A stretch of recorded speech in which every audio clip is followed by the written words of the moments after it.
আসসালামু আলাইকুম। ওয়ালাইকুম আসসালাম। কেমন আছেন? এই তো আলহামদুলিল্লাহ ভাই, আপনি কেমন আছেন? আলহামদুলিল্লাহ ভালো আছি। আপনি যে ইউরোপে আসলেন, অনুভূতি কি? ভাই অনুভূতি আপনার অমায়িক।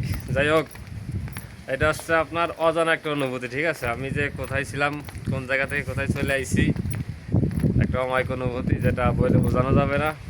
যাই হোক, আরেকটা খুব প্রশ্ন ভালো লাগতেছে। আরেকটা প্রশ্ন, কার্ড কতদিন পরে পাইলেন আপনি?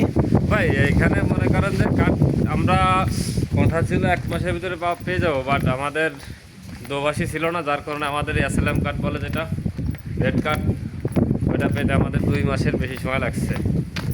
দেখা যায় তো অন্য অন্য জায়গায় 15-20 দিনের মধ্যে পাইছি, কিন্তু আমাদের এখানে এত দেরি লাগার কারণটা কি? আমাদের এখানে দেরি টাকার কারণ এটাই যে বললাম, যে আপনার এই যে দোভাষী না থাকার কারণে আমাদের তো সময়।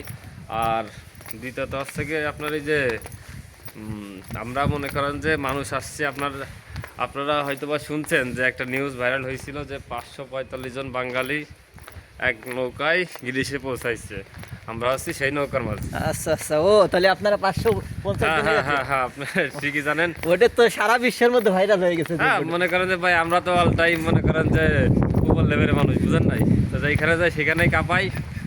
যাই হোক, আলহামদুলিল্লাহ আমাদের এই কারণে একটু মনে করেন যে জনসংখ্যা বেশি, যার কারণে মনে করেন যে কাগজপাতি পেতে সিরিয়াল বাই অনুযায়ী লেট হয়ে গেছে। তাহলে আমরা এখান থেকে কত দিন লাগবে? কতদিন লাগবে বেরোতে আপনি বলতে চাচ্ছেন? যাই হোক, আমি আজকেরাও জিজ্ঞাসা করছিলাম যে ভাই কতদিন লাগবে আমাদের এখান থেকে বেরোতে, মানে যার সাথে ইন্টারভিউ দিছি বাঙালি, ও জিজ্ঞাসা করছিল আর কি, মানে ট্রান্সলেট করে শুনলাম যেটা, যে ও বললো কি যে ভাই এইখানে কতদিন কি থাকা লাগবে কারো হাতে নেই, যখনই আপনার আন্তর্জাতিক থেকে যখন আমাদের ছাড়ার অনুমতি আসবে তখনই ছাড়বে, এর আগে ওরা কোনো অপশন নেই।